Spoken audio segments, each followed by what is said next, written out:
Paulo e Estevão, pelo Espírito Emmanuel, psicografia Francisco Cândido Xavier.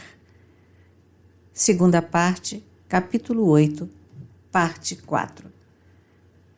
Era sua irmã Dalila, com o sobrinho Estefânio, que conseguiram, depois de muito esforço, permissão para uma entrevista ligeira.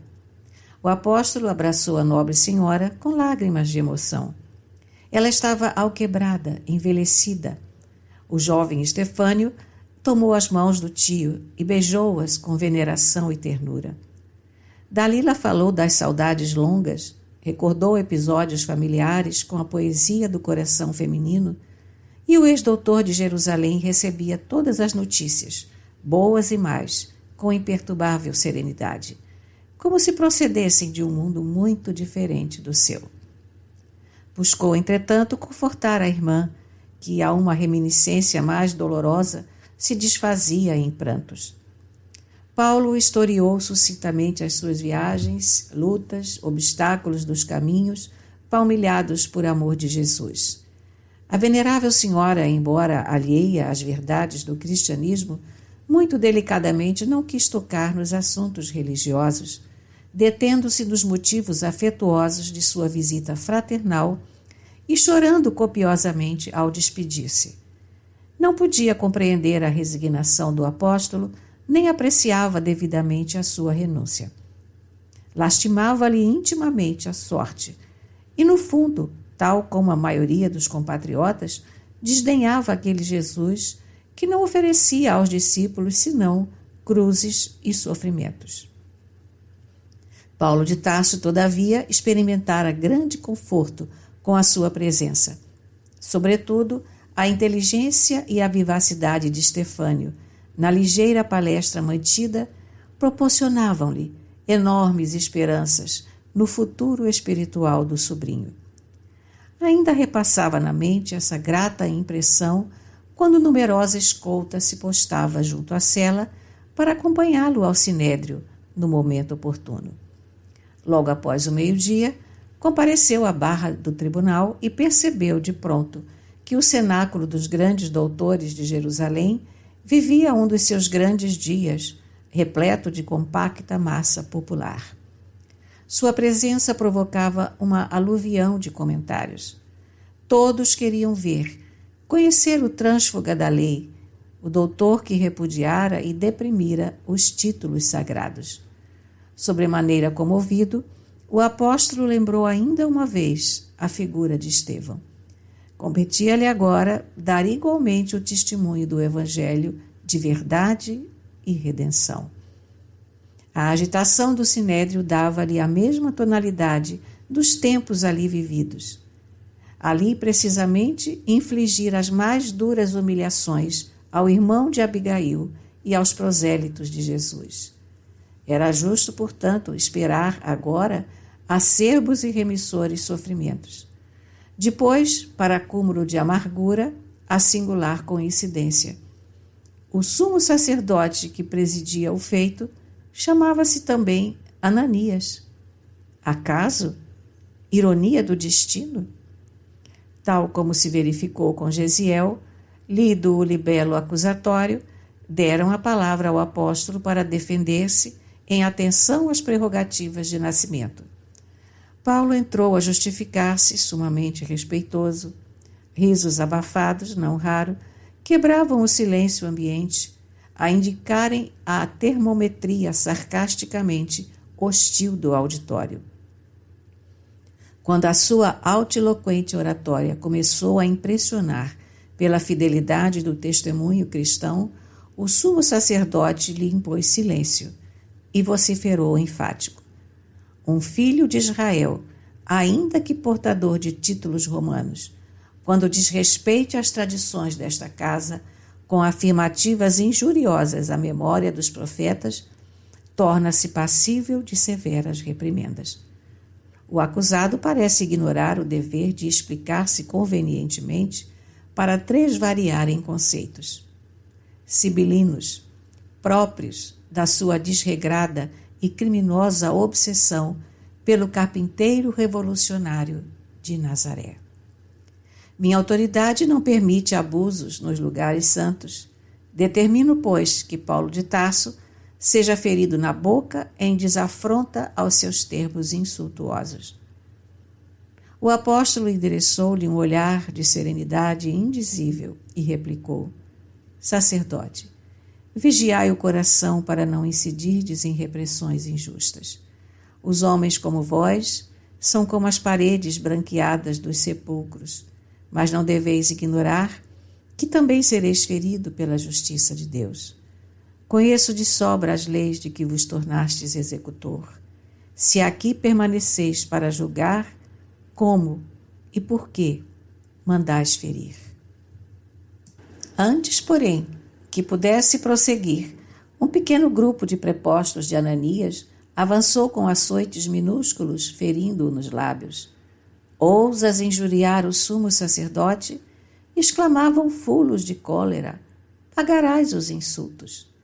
As lambadas riscavam o rosto rugoso e venerando do ex-rabino sob os aplausos gerais. Vozes irônicas elevavam-se, incessantes, do seio da turba refesse. Uns pediam mais rigor, outros, estentóricos, reclamavam o apedrejamento. A serenidade do apóstolo dava pleno testemunho e mais acirrava os ânimos impulsivos e criminosos. Destacaram-se certos grupos de israelitas mais soezes e, cooperando com os verdugos, cuspinhavam-lhe o corpo. Generalizou-se o tumulto. Paulo tentou falar, explicar-se mais detalhadamente, mas a confusão era tal que nada se ouvia e ninguém se entendia. O sumo sacerdote permitira a desordem deliberadamente. Os elementos principais do sinédrio desejavam exterminar o ex-doutor a qualquer preço. O tribunal só se prestara ao julgamento de entremês, porque havia percebido o interesse pessoal de Cláudio Lísias pelo prisioneiro. Não fora isso, Paulo de Tarso teria sido assassinado em Jerusalém para satisfazer aos sentimentos odiosos dos inimigos gratuitos da sua abençoada tarefa apostólica. Solicitado pelo tribuno, presente à reunião memorial, Ananias conseguiu restabelecer a calma no ambiente. Depois de apelos desesperados, a assembleia emudeceu, expectante. Paulo tinha o rosto a sangrar, a túnica em frangalhos, mas com surpresa e pasmo gerais. Revelava no olhar, ao contrário de outros tempos, em circunstâncias dessa natureza, grande tranquilidade fraternal, dando a entender que compreendia e perdoava os agravos da ignorância. Supondo-se em posição vantajosa, o sumo sacerdote acentuou em tom arrogante: Devias morrer como teu mestre, numa cruz desprezível, desertor das tradições sagradas da pátria e blasfemo criminoso? Não te bastam, por justo castigo, os sofrimentos que começas a experimentar entre os legítimos filhos de Israel? O apóstolo, no entretanto, longe de covardar-se, replicou tranquilamente: Juízo apressado vosso. Não mereço a cruz do Redentor, porque a sua auréola é gloriosa demais para mim. Entretanto, os martírios todos do mundo seriam justos, aplicados ao pecador que sou. Temeis os sofrimentos porque não conheceis a vida eterna. Considerais as provações como quem nada vê, além destes efêmeros dias da existência humana. A política mesquinha vos distanciou o espírito das visões sagradas dos profetas. Os cristãos, sabei-o, conhecem outra vida espiritual. Suas esperanças não repousam em triunfos mendazes que vão apodrecer com o corpo no sepulcro. A vida não é isto que vemos na banalidade de todos os dias terrestres. É antes a afirmação de imortalidade gloriosa com Jesus Cristo. A palavra do orador parecia magnetizar agora a assembleia em peso. O próprio Ananias, não obstante a cólera surda, sentia-se incapaz de qualquer reação, como se algo de misterioso o compelisse a ouvir até o fim. Imperturbável em sua serenidade, Paulo de Tarso prosseguiu: continuai a ferir-me, escarrai-me na face, açoitai-me.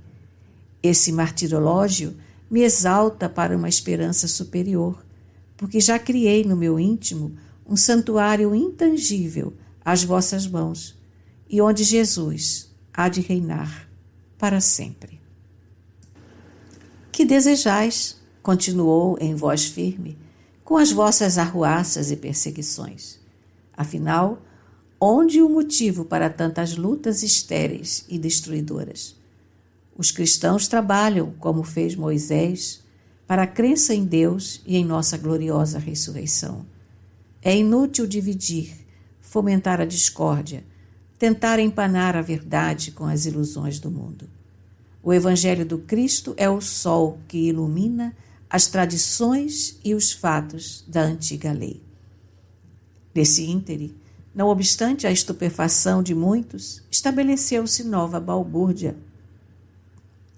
Os saduceus atiraram-se contra os fariseus com gestos e apóstrofes delirantes. Em vão, o sumo sacerdote procurava acalmar os ânimos. Um grupo mais exaltado tentava aproximar-se do ex-rabino, disposto a estrangulá-lo. Foi aí que Cláudio Lísias, apelando para os soldados, fez-se ouvir na assembleia, ameaçando os contendores. Surpreendidos com o fato insólito, porquanto os romanos jamais procuravam intervir em assuntos religiosos da raça, os trêfegos israelitas submeteram-se imediatamente. O tribuno dirigiu-se então a Ananias e reclamou o encerramento dos trabalhos, declarando que o prisioneiro voltaria ao cárcere da Torre Antônia até que os judeus resolvessem ventilar o caso com mais critério e serenidade. As autoridades do Sinédrio não disfarçaram seu enorme espanto, mas como o governador da província continuava em Cesareia, não seria razoável desatender ao seu preposto em Jerusalém. Antes que se verificassem novos tumultos, Ananias declarou que o julgamento de Paulo de Tarso, consoante a ordem recebida, prosseguiria na próxima sessão do tribunal a realizar-se daí a 3 dias. Os guardas retiraram o prisioneiro com grande cautela, enquanto os israelitas mais eminentes buscavam conter os protestos isolados dos que acusavam Cláudio Lísias de parcial e simpatizante do novo credo. Reconduzido à célula silenciosa, Paulo pôde respirar e refazer o ânimo para enfrentar a situação. Experimentando justa simpatia por aquele homem valoroso e sincero, o tribuno tomou novas providências a seu favor. O ex-doutor da lei estava mais satisfeito e aliviado. Teve um guarda para atendê-lo em qualquer necessidade, recebeu água em abundância, remédio, alimentos e a visita dos amigos mais íntimos. Essas mostras de apreço muito o comoviam. Espiritualmente, sentia-se até mais confortado. Doía-lhe, porém, o corpo ferido e fisicamente estava exausto. Depois de palestrar alguns minutos, conforme a permissão recebida com Lucas e Timóteo, sentiu que certas preocupações dolorosas lhe amarguravam o coração. Seria justo pensar numa viagem a Roma, quando seu estado físico era assim precário? Resistiria por muito tempo às tremendas perseguições iniciadas em Jerusalém? Contudo, as vozes do mundo superior haviam-lhe prometido essa viagem à capital do império. Não deveria duvidar das promessas feitas em nome do Cristo. Certa fadiga, aliada à grande amargura, começava a infirmar-lhe as esperanças sempre ativas. Mas, caindo numa espécie de modorra, percebeu, como de outras vezes, que uma viva claridade inundava o cubículo, ao mesmo tempo que suavíssima voz lhe sussurrava: regozija-te pelas dores que resgatam e iluminam a consciência. Ainda que os sofrimentos se multipliquem, renova os júbilos divinos da esperança. guarda o teu bom ânimo, porque assim como testificaste de mim em Jerusalém, importa que o faças também em Roma.